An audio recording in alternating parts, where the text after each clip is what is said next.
So I'm with Sheldon Drobot, lead organizer for the Policy Symposium. And Sheldon, what have you been finding out this year? I think some of the really interesting things we're finding out this year are, first of all, a really large attendance once again. So this is only our 6th year of having the symposium, so we're a little bit younger than a lot of the other symposiums or conferences around. But we just got done with our second hazard session, and we had just over 100 people in the room. And so it's a very encouraging result to see this large interest in the topics that we are able to present in the symposium.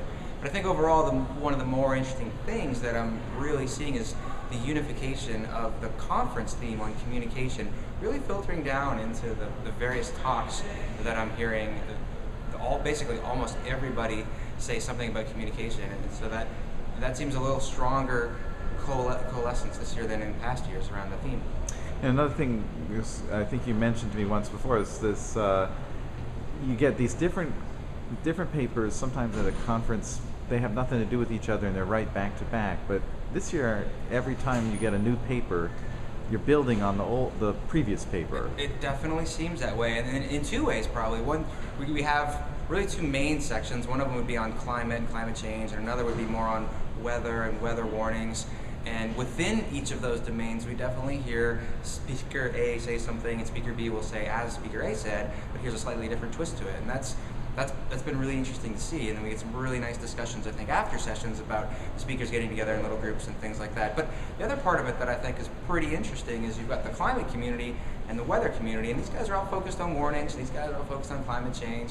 And when we talk about the communication, or when these two groups are talking about them, what I'm really seeing is that the climate group is talking about communicating uncertainty or various other things, or how emotion might affect people's interpretation of the message. And you go over to the weather side and you hear basically the same thing. So these different groups are kind of all coalescing around these same issues, and so I think there's a lot of synergies that we're seeing in the conference that to me is really pretty exciting. Do you feel like they're really learning from each other a lot in these sort of weather and climate communities? I think so. And it's one of the great things about actually being at the meeting. We always talk about the ideas of networking and various things like that. And of course you can watch presentations online, you can read papers and stuff, but having the presenters here, being in the audience and being able to see this different things and then pull them out, these different threads, and put them together, I think we start to weave a tapestry that by being here in person, probably you wouldn't get anywhere else. And that's really one of the great advantages, I think, of actually being at the meeting.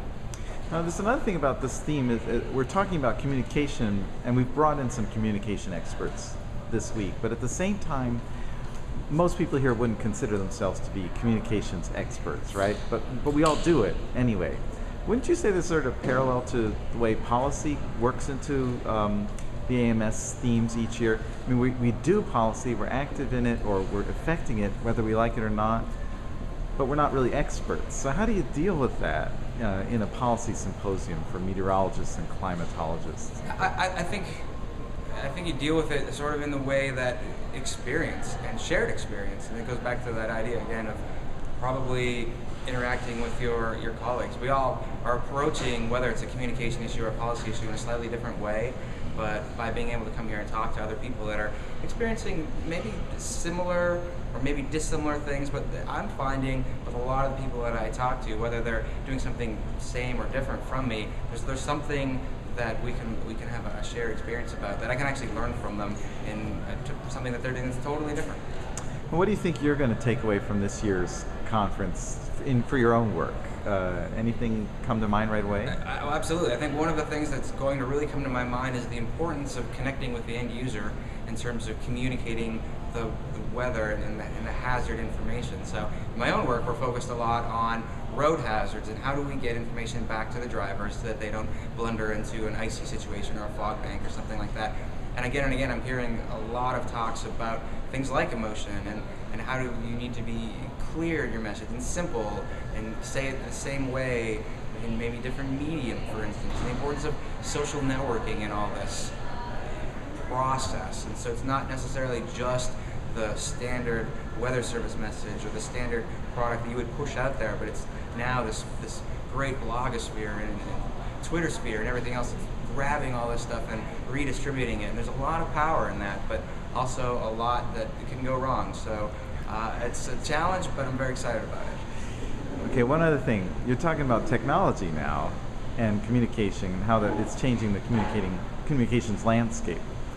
What are we going to talk about next year? Technology? Are we going to talk about communications again too? I think we're going to talk about the same thing with a different bent, and we're going to be really pushing on all of the things we've learned this year in communication, and now talking about how do we use all of these new technologies. And I'm almost thinking at this point, as I talk to you today, if we come back next year, there's going to be some new technology that we don't actually know about right now that we're going to be talking about at that conference as a way that we can get the information out there that'll help save lives, improve the economy, whatever it is we want to do.